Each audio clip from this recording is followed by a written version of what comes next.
What's up, guys? Welcome back to Pound for Pound House. UFC 305 going down this weekend. I'm going to talk about the fights that I'll be watching. I'm going to break them down. I'm going to give you my thoughts, my predictions on them. And this card looks like a very fun card. So let's just jump into it. All right, here we go. UFC 305, Duplessis versus Adesanya. It's a pretty badass cover photo, I'm not going to lie though.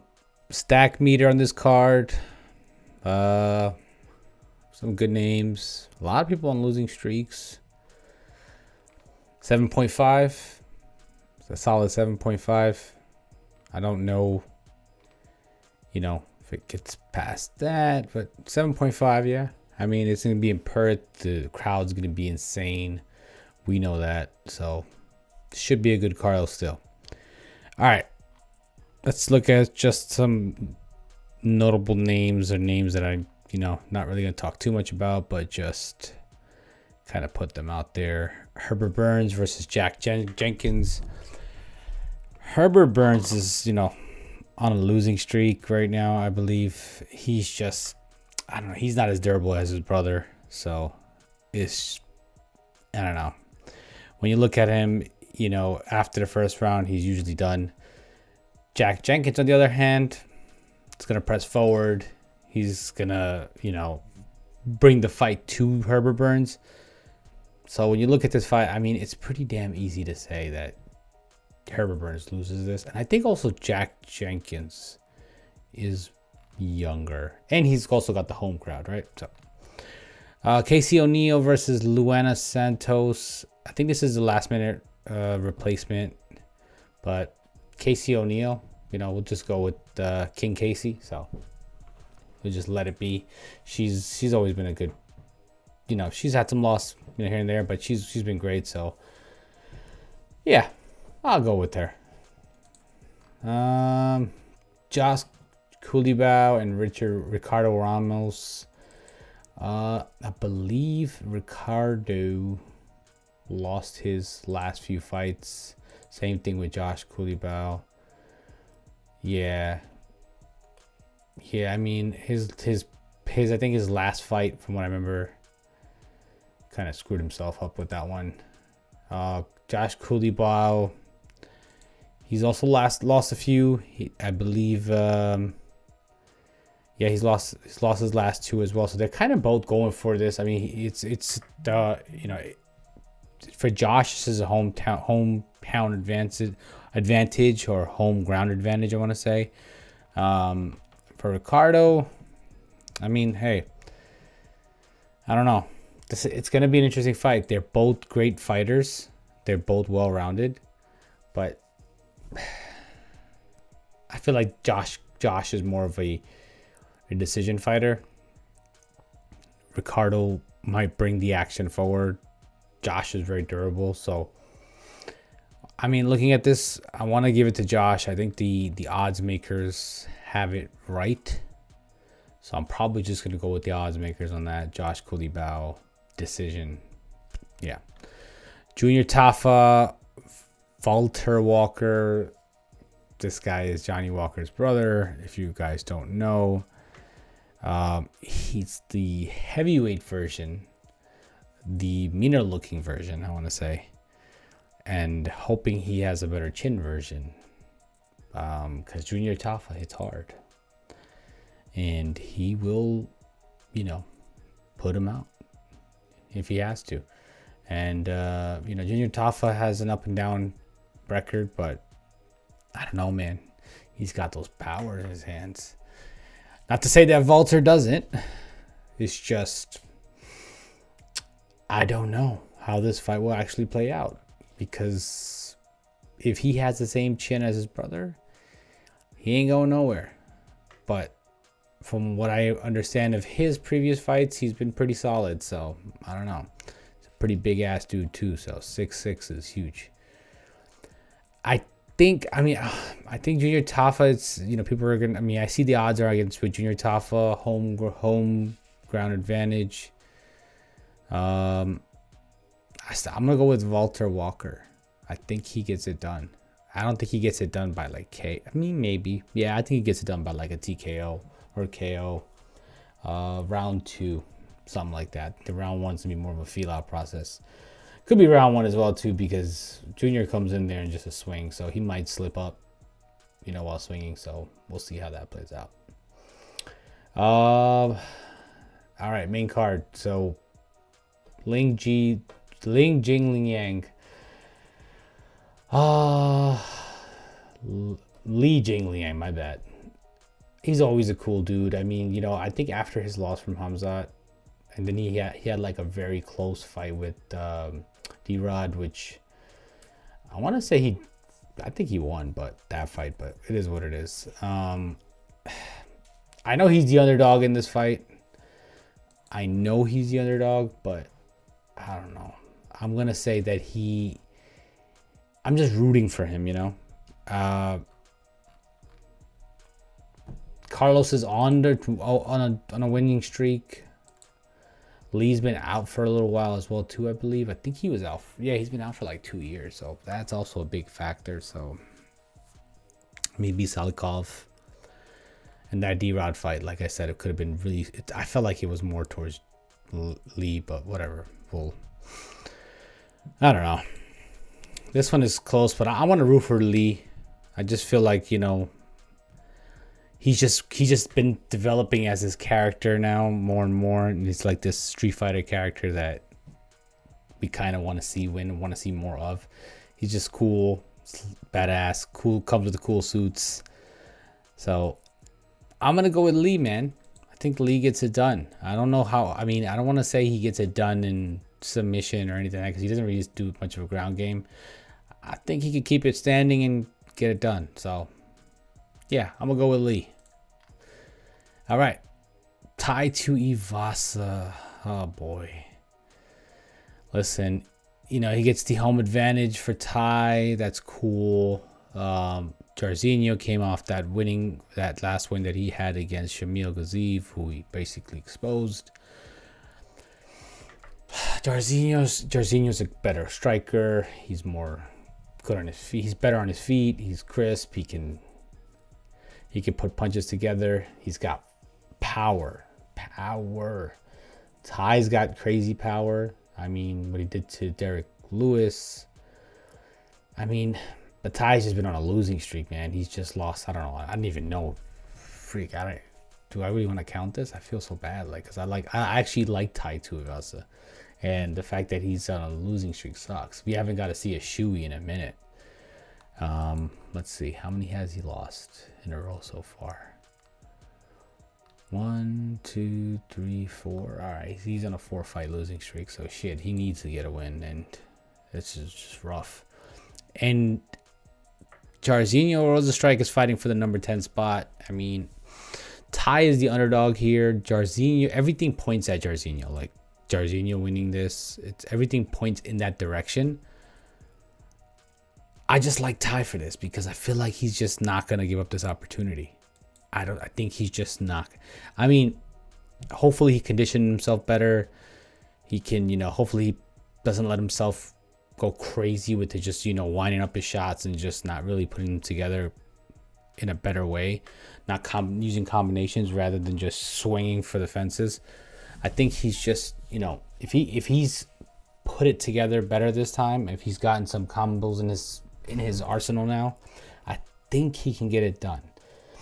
I think he can put Rozenstruik away. It's just, will he have the tank? If he doesn't get it done in the first and the second, will he be able to do it in the third?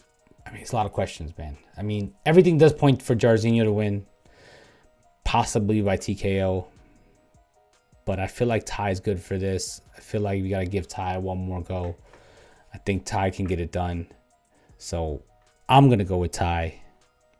I'm rooting for Tai. I feel like Tai will do it. So fuck it. Tai it is. All right.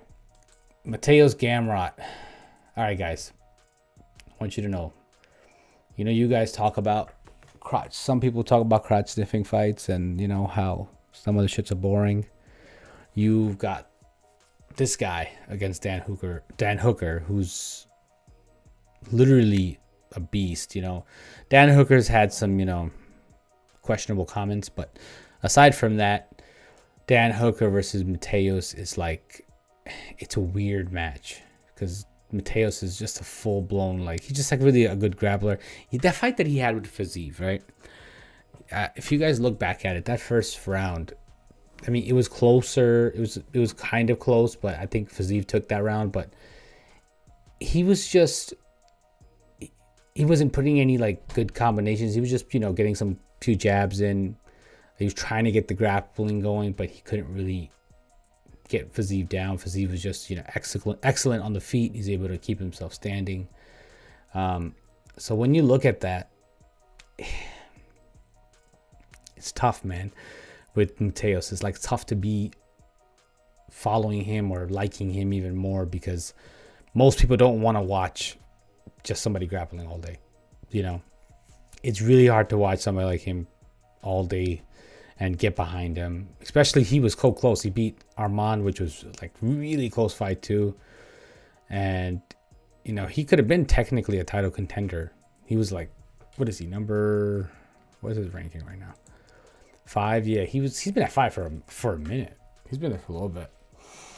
And the odds makers are going for Gamrot for obvious reasons, because he's just gonna probably submit him or grapple him through the first. If not, if it doesn't get to the first, probably the second, third. He's just gonna grapple him through the whole damn fight.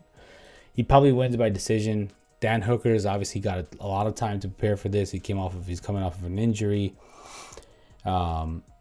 He's just, I mean, if somehow he increased his grappling skills immensely, I don't see this fight going any other way except, you know, Mateusz grabbing him the whole fight. That's pretty much it. Because I don't think he's exchanging with Hooker. Because Hooker can take shots and give too. So, I don't know. So I kind of go with the odd makers. I mean, I want Hooker to win though, personally.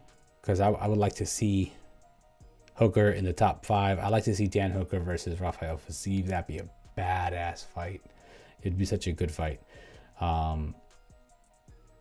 Mateusz probably gonna take it though. It's probably gonna take it. It's probably gonna ruin my little, you know, wishes, unfortunately. But whatever. I think Mateusz takes it.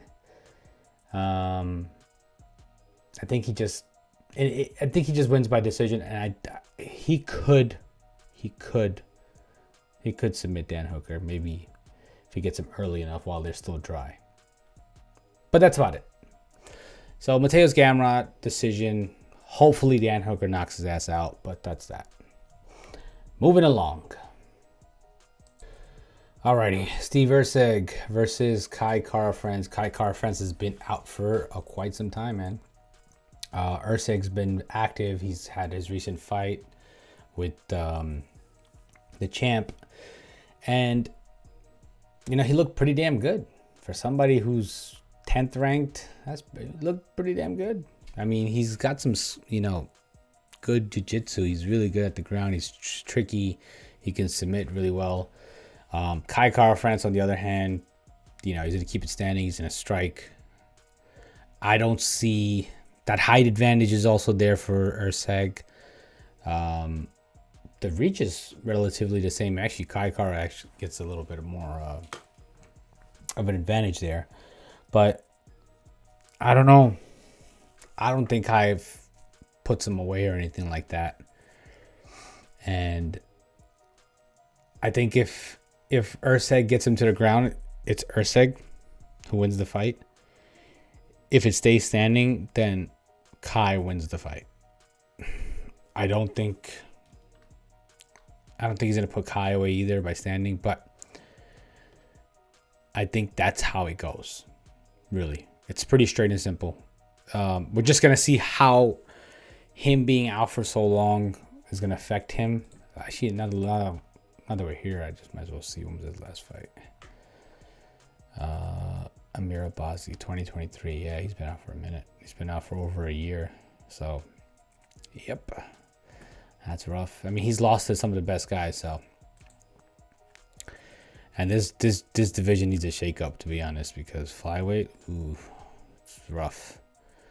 It's been rough, especially after the last couple fights. I mean, well, that last fight I don't know. I don't know. This one is gonna be, it's gonna be rough if they don't give a good fight. I think they can have a great fight standing up. So, because Pantoja, I mean, I like Pantoja, but I don't know, dude.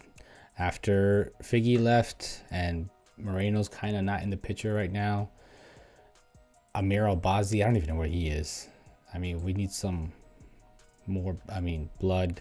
You know, that whole fight that happened with Makayev and Manel Kopp, that was it was kind of pretty much a snooze fest. They built up so much crap and they didn't do nothing with it. And so it's not really helping this division. We'll hope this fight, you know, really brings some life back to this division. So, yeah. Like I said, standing, Kai Car-France, Crown, Steve ERCEG. Could go either way. Main event. The main thing that we are all going to be watching for. Dricus du Plessis and Israel Adesanya. Israel Adesanya has been out for a minute. I think about a year now. His last fight against, obviously, Strickland, who he did not win against. And Dricus du Plessis' last fight against Strickland, who he beat. So, interesting.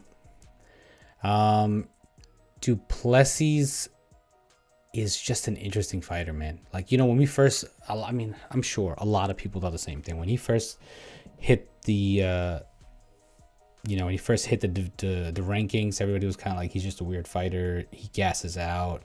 He does all these weird shit. Like, you know, it was a weird stance, and he had just a weird style of fighting. So people weren't the biggest fans of him.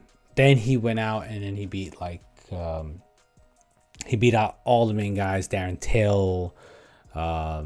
He beat out Robert Whittaker, which was, I think that was the one that really put him on the map. Robert Whittaker was his, like, you know, everybody was like, holy shit, this guy's the real deal.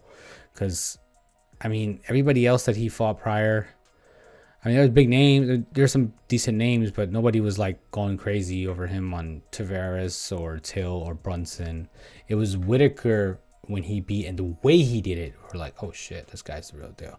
And then he had a crazy fight with Strickland, which was a pretty decent fight. And, you know, came out with that win.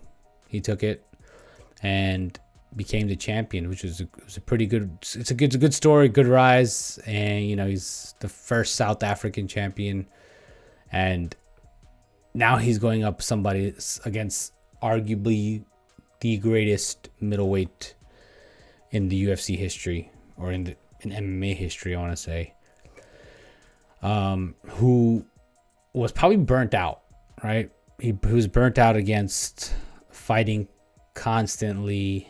And, you know, his fights all lasted like 5 rounds. Like, a lot of them. Like, if you look back at it, a lot of I think he has a pretty decent amount of decisions. Yeah, he has the Strickland. He has the Pereira first fight, which is all 5 rounds. He had Cannonier 5 rounds, Whittaker 5 rounds, Vittori 5 rounds, Blachowicz 5 rounds, Costa was his TKO, Romero 5 rounds. Like, he's literally been fighting non-stop. Like, you know, that takes a lot on somebody's body, especially somebody like him who has like 100 kickboxing fights alone. So that wears on you like crazy.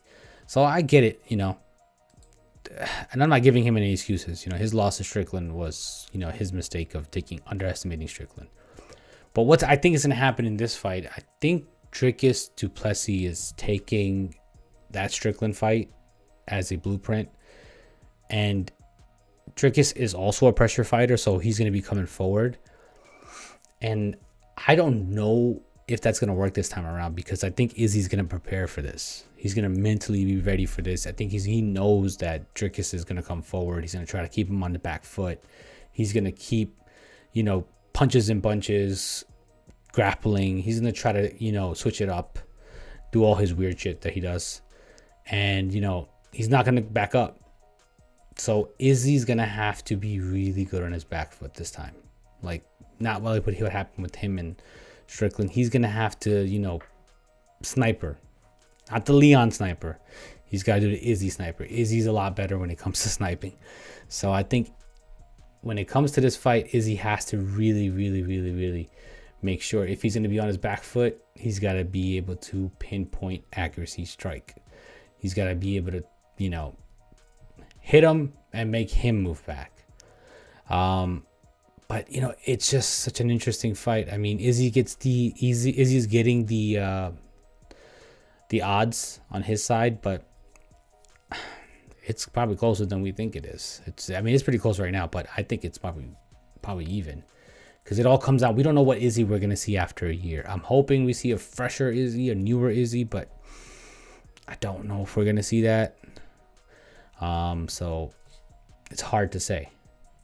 I still think Izzy gets it done.